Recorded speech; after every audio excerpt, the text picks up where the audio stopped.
Noah Hanifin breaks into the NHL Network's list of top 20 defensemen at number 18. We will talk about Hanifin and the VGK defense next on this edition of Locked On Golden Knights.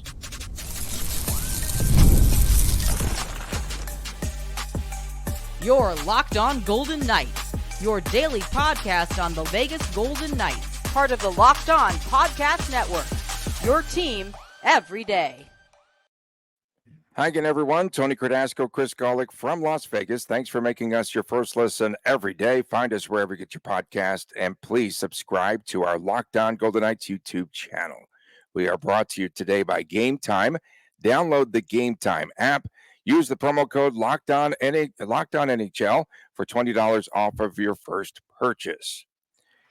Last year, Chris, the Golden Knights defensemen, we had two of them that made NHL Network's top 20 list.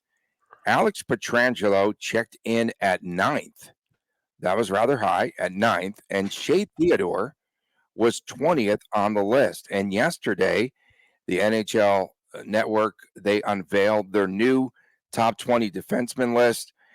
And yesterday, we saw that it was released, and only Noah Hanifin, VGK's trade deadline acquisition, was on the list. He was 18th. The Golden Knights have big aspirations, expectations, what have you, for the 27-year-old defenseman this upcoming campaign. Hanifin played in every game in 2 seasons before the VGK trade. So we talk about durability, right, when he was up in Calgary. And last season, 13 goals, career high, combined with the two clubs, and 34 assists, 47 points last season.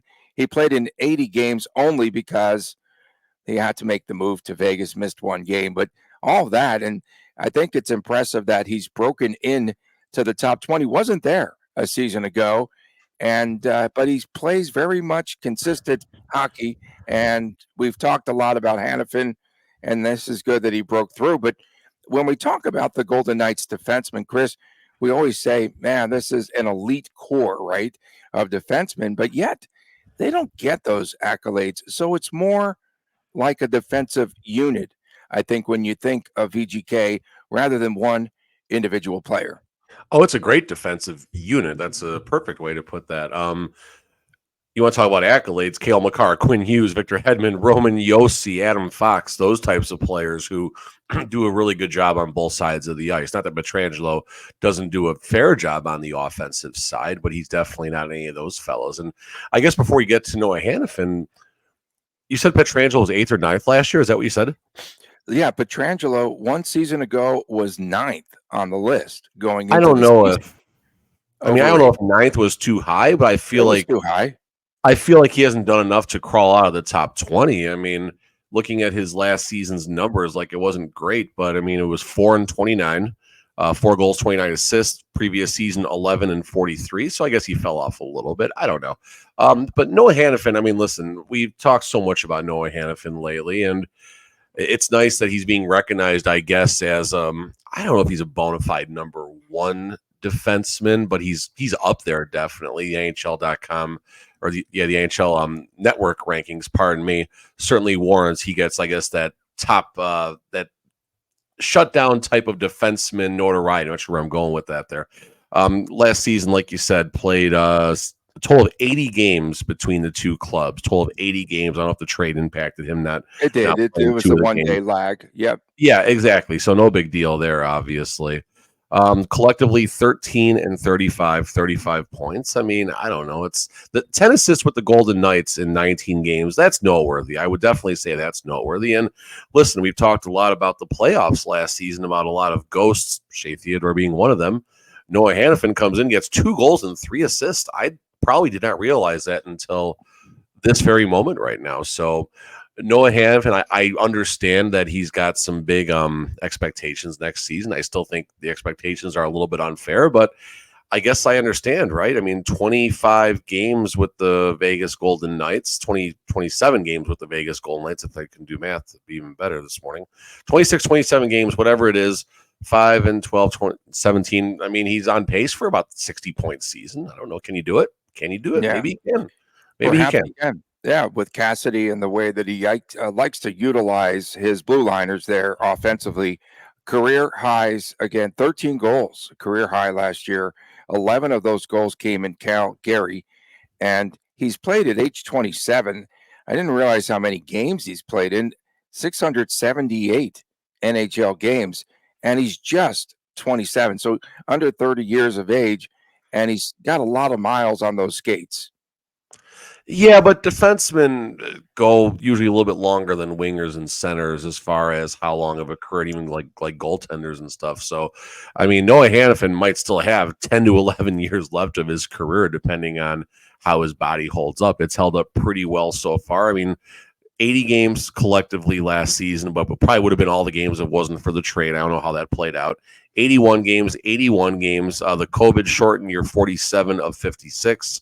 19, 20, 70 games, 18, 19, 80 games, 17, 18, 79, 81, and 79. So, I mean, we're talking, and honestly, that COVID year, that might have been a COVID sickness. I honestly don't know what that was. So I'm trying to think.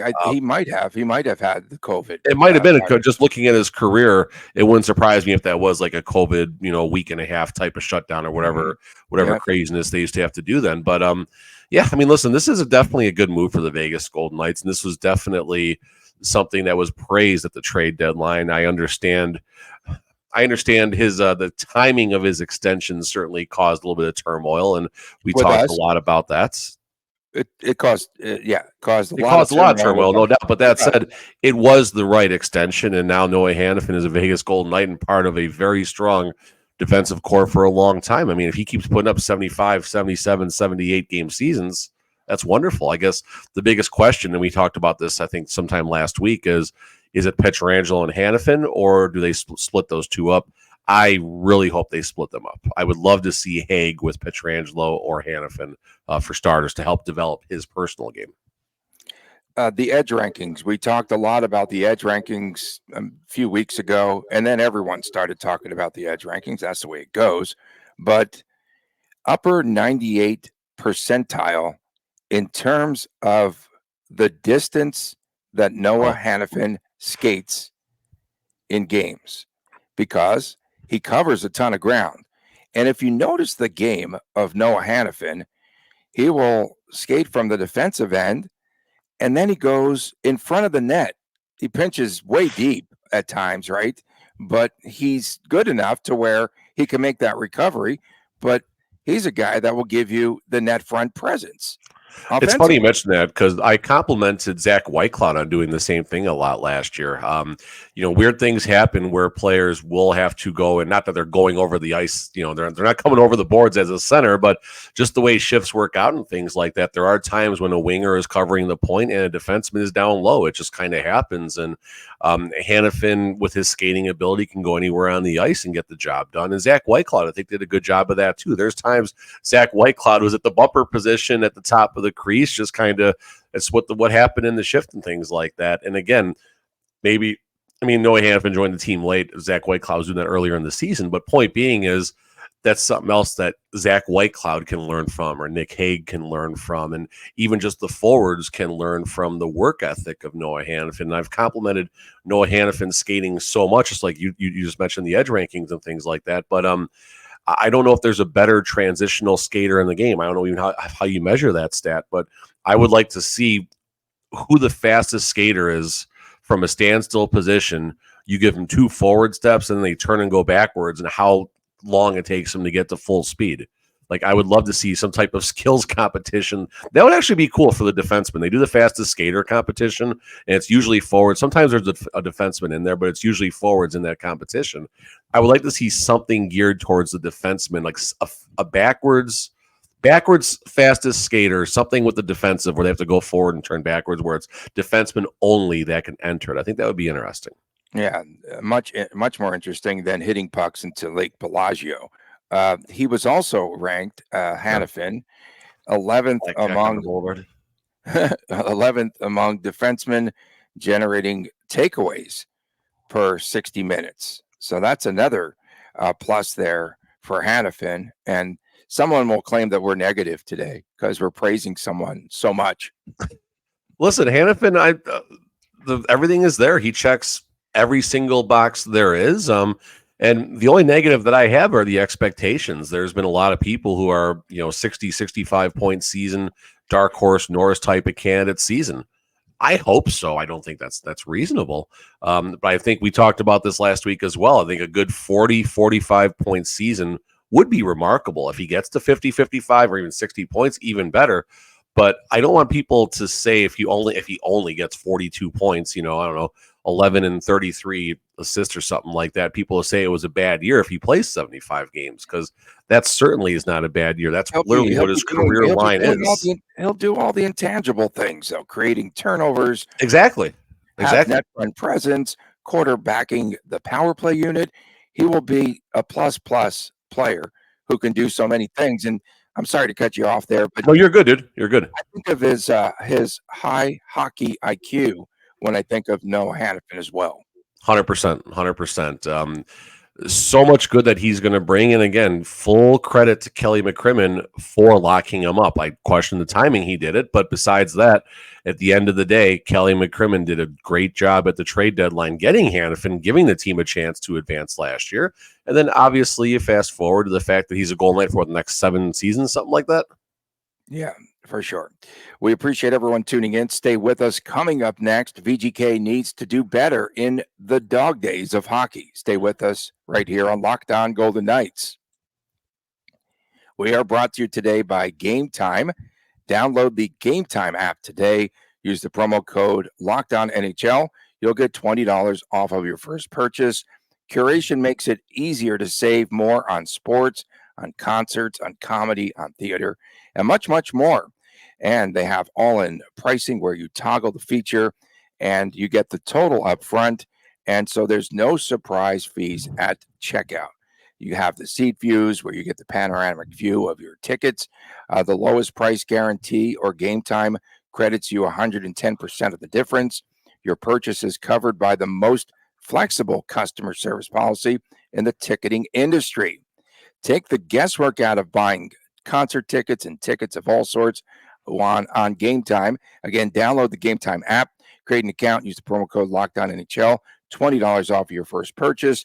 And we do have this Diamondbacks Labor Day ticket offer. So you will receive 50% off tickets to the Dodgers at the Diamondbacks game on Labor Day. That's right. It's an exclusive to Gametime, and they do have limited availability. Get your tickets while they last for this Labor Day special. Again, you can do so by going on the Gametime app, create an account, use the promo code LOCKEDONNHL for $20 off of your first purchase. Terms apply. Again, create the account, use the redeem code LOCKEDONNHL, $20 off. Download Gametime today. Last minute tickets, lowest price guaranteed. Back on this edition of Locked On Golden Knights, Tony Cardasco, Chris Golick reporting from Las Vegas. Thank you so much for making us your first listen. Don't forget on Fridays, WTF, What the Friday. On Saturdays, sometimes you'll be hearing about it soon, the Chris and Chris Jr. show. And Chris, there during the break, I think you were talking to yourself. I don't know what's going on over there, but we're talking about tickets there. Talking to myself. I think you were. Cardasco. I can't believe he said high hockey IQ. Okay, so no, I was just thinking last night, Gametime tickets. Some of you probably purchased your tickets in Los Angeles for the Dodgers game where they gave out Shohei Ohtani bobbleheads. Did you see that, Mania? I'm sure they're trading for a lot of money on eBay right now.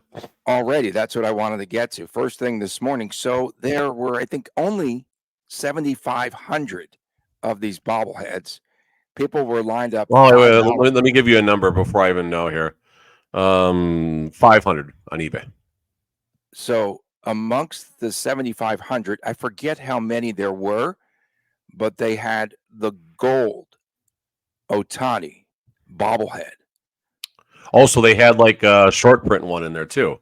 There were golden ones. And this morning on eBay, someone put it up there for $20,000. Yeah, the golden's going to be 5 figures. I would have easily said that. I don't know if it gets all that, but so many of the golden ones. So that's interesting, though. But There's a lot of just really fast here. Like Topps now put out a sports card where it was an Olympic card featuring Steph Curry, LeBron James, and Kevin Durant, I want to say. You buy the singular card for like 10 or 11 bucks. You can get random different versions of the card, one of which is actually signed by all three of them. It's the only card in existence that has all three of their signatures. only one. So one of one. 101. And Yeah. all these different influencers and hobby shops kept raising the bar as far as what the bounty would be. I think it's up to $1 million by I forgot who put it up there, but $11, $1 million card, boom, life is good. Life is just absolutely wonderful. So we do want to talk in this segment about the Golden Knights needing to win the middle third of their schedule. We have talked about VGK and the way that they have that early jump and they get out of the gate repeatedly, the quick start. But honestly, the Golden Knights, the key for them this season is the middle part of the schedule, right? That's what concerns you and I. We were just going back and forth last night. And I found some numbers to substantiate that, not quite broken up into thirds. However, the Golden Knights started off at 25-5, correct? And then It was good, yeah. they went 14, 18, and 2 after that.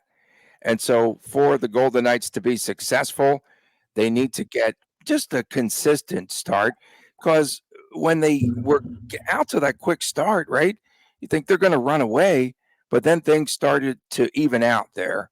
And then the Golden Knights couldn't run away from the rest of the pack. And then everyone eventually catches up. And then they go through this middle third issue where they just can't win enough games. And in that middle third, you would have to put the All-Star game or the Four Nations, right? That would have to be in that middle third part of the season, perhaps close, right, on the cusp. But for some reason, the Golden Knights appear to limp into that break. Yeah, so number one, we have an early WTF that just popped up here. Lewis Gregory, thanks for ruining my breakfast on Wednesday. I threw up in my mouth a little bit when you said Keegan Kolesar was a leader on the team. I said he might emerge as a locker room leader, and I think he's going to have for you a bigger specifically. Role. Yeah, no, and I stand by that. I think Kolesar needs to emerge as a locker room leader. You were eating a burrito when you mentioned that yesterday. I was eating a burrito, or Lewis Gregory was eating a burrito. No, you were, I think, because you're on the Kolesar bandwagon suddenly. So I'm chopping up the schedule here like this. The middle third, in my opinion, starts Thursday, December the 12th. He ghosted us, folks. He just ghosted us. With a 3-game road trip, Winnipeg, Edmonton, Minnesota. And then the middle third, in my opinion, is going to end with a 4-game roadie. Rangers, Islanders, New Jersey, and Boston. That takes the team, Tony, into the Four Nations face-off right there. So there's a 30-game stretch right there. 14 at home, 16 on the road, 1, 2, 3 road trips, 3 games or longer on each of the road trips. So that is the most important part of the season. If the Golden Knights get off to another Bruce Cassidy hot start, that would be wonderful.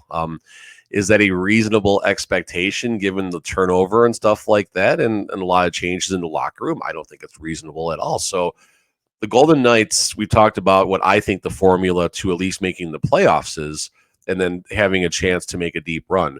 It's treading water for the first 20 games. I mean, if they have a 12-8 start in the first 20 games, that's great. If they're 500 in the first 20 games, that's okay.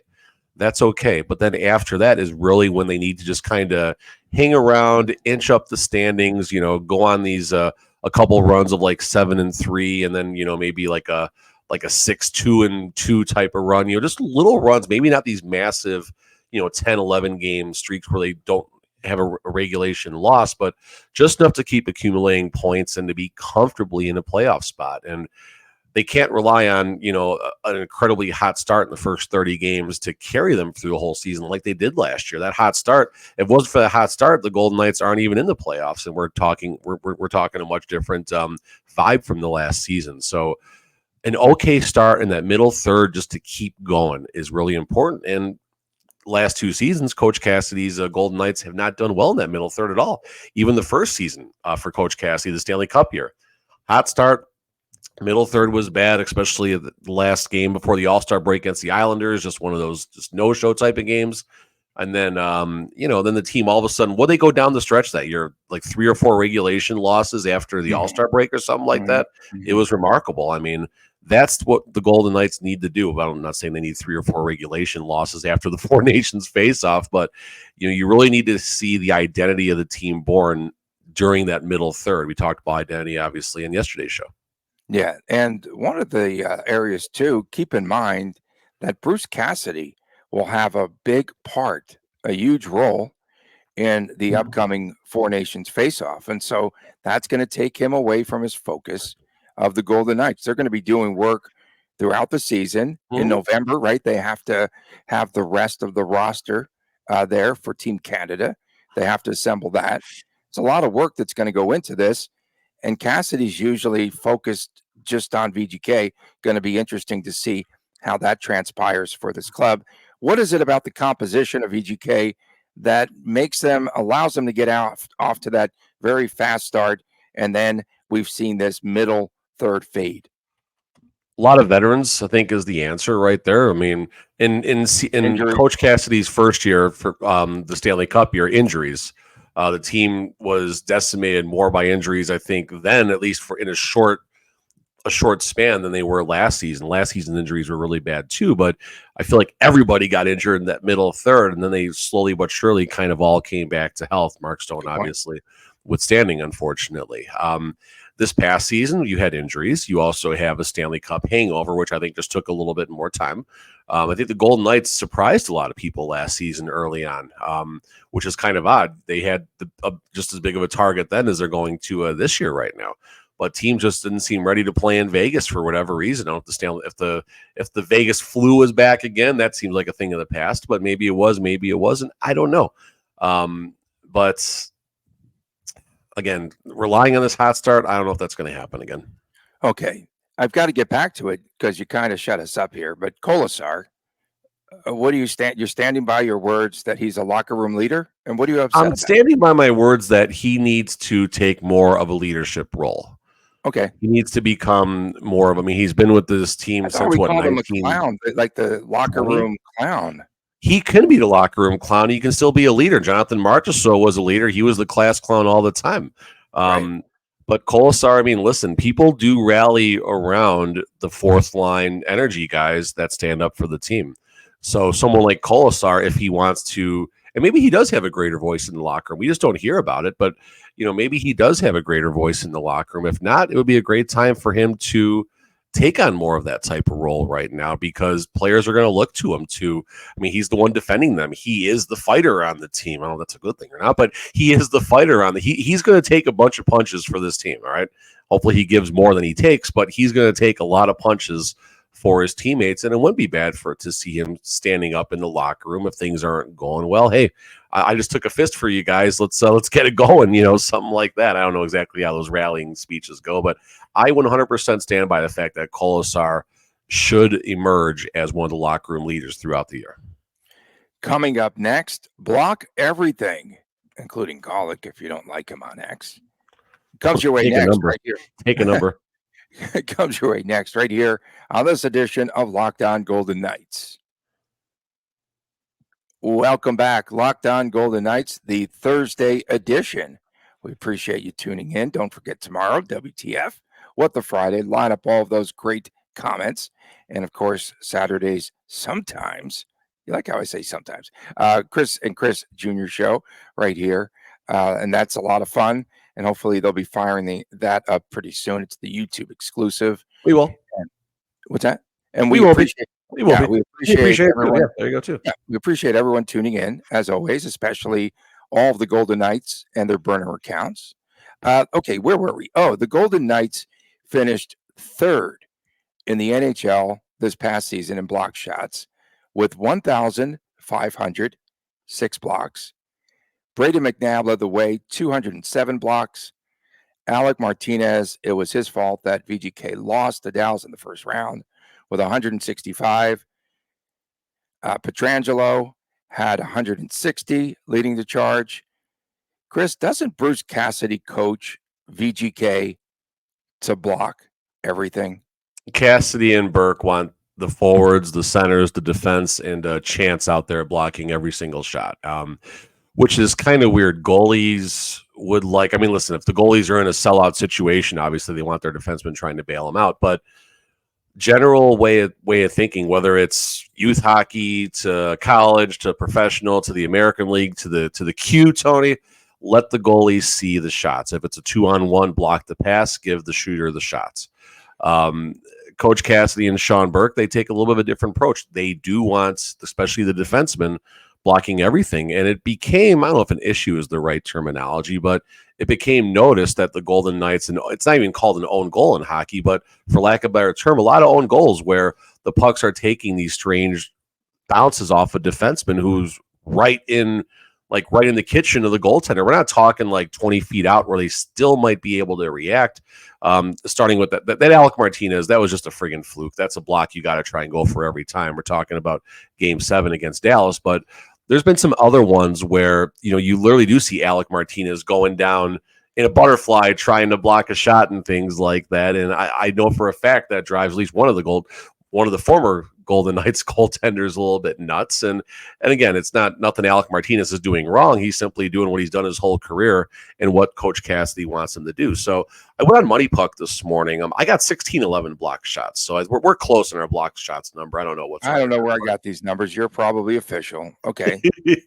So here's what I do find interesting. The Golden Knights were 4th in the league according to Money Puck in all situations, 23-24 regular season.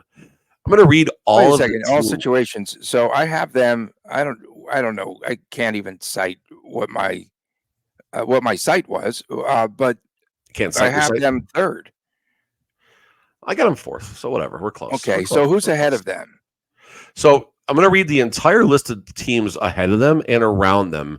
And there's something strange you're going to see here. I'm going to say something too. I saw something strange as well on mine. Okay, I'm going first. All right. I so know, New York Islanders. There you go. Steal my thunder. I know. Go ahead. Islanders, Flyers, Sharks were the top 3. Yeah. And then the Golden Knights come in at 16-11. Now, let's keep going here for a second. Montreal, Washington, Columbus, Gary, Detroit, Ottawa, Chicago, Anaheim, Toronto. That's where we stop.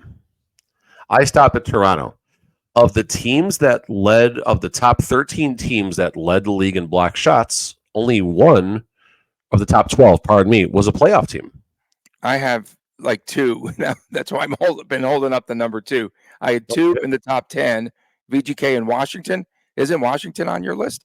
What am I reading here? Oh, Washington did make the playoffs, didn't they? But did they get swept out? Okay, they made the playoffs. My bad. So 2. Okay. So I had 2 in the top 10. That's why you and I going in the same direction. That's amazing. So let's go the other way now. Okay.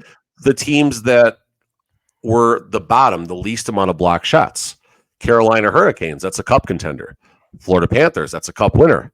Edmonton Oilers, that's a Western Conference champion. And then you got the Devils, Vancouver made an interesting run. Buffalo, Seattle, Colorado. So block shots don't equate to a good thing. But hold on, I'm not done yet.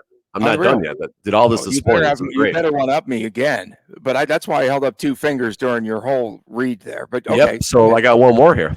In the 22-23 season, the Golden Knights led the league in block shots with 1,493, which was 82 more than the next closest team. I had 100. Philadelphia Flyers.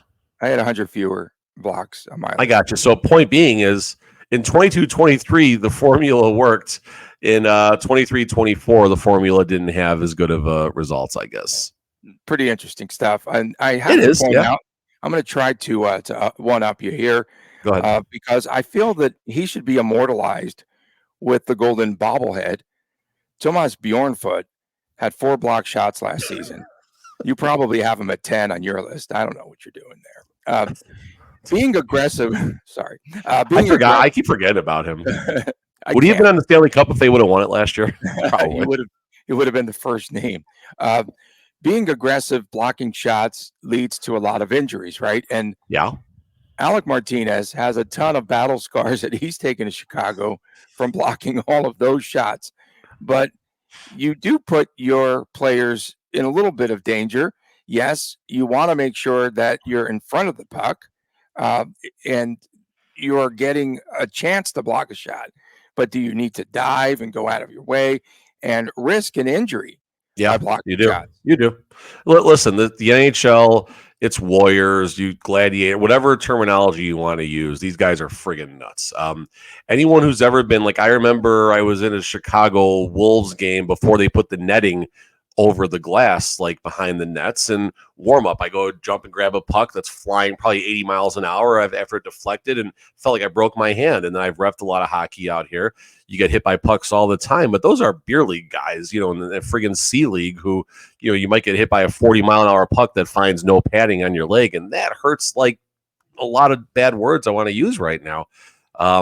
And then you take a 90-mile-an-hour shot that finds a soft spot where there's no padding, or somewhere on your skate where the padding is next to none. There's a few spots on your skate that just work out like that. And these guys, I mean, they limp. It looks like they're down. Looks worse than a soccer player when they're down. But the difference is the hockey players, they shake it off. They're out their next shift, and then they ice it down in the locker room between the periods. They come right back, and after the game, they're laughing because whoever the puck manufacturer is, it has their logo on their shoulder. I remember me and Chris were behind the glass once for one of the games, and a puck had hit the glass. It literally said, like, because on the sides of the puck, like whoever the manufacturer is, it says it, and it was literally imprinted on the T-Mobile glass. I saw it like 2 or 3 years ago. I thought that was pretty funny.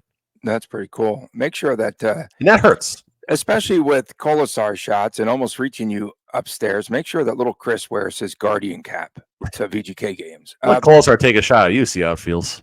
You mentioned beer league, and did you see Austin Matthews and Connor McDavid got in some work at a rink right before there was a beer league game? And could you imagine those two showing up at the rink? Pretty cool, right? What I would love to see is, so listen, whether it's beer league or kids, you get excited to play a game. I don't care. But then when you see like something like that, when you walk out there, like you're gonna tie your skates a little bit tighter. You're gonna make sure you're going out there for warm ups. You never know if they're watching or anything, and they're definitely gonna. Yeah, I mean, they only call it beer league for a reason. Maybe McDavid and maybe they were pounding a couple beers with the boys afterwards. Some little bats. I don't know. It's off season. We appreciate everyone tuning in. It's definitely off season on this podcast. Tomorrow is WTF. We had a bunch already today. Already read one. Already nuked one. Tony already nuked one. Sorry. All right. Of course, don't forget Saturday's coming soon to a theater near you. Chris and Chris Jr.'s show. There, the YouTube exclusive. For my man, Chris Golick, I'm Tony Cardasco. Thanks for making us your first listen every day. And we'll see you tomorrow right here on Locked On Golden Knights. Please take care.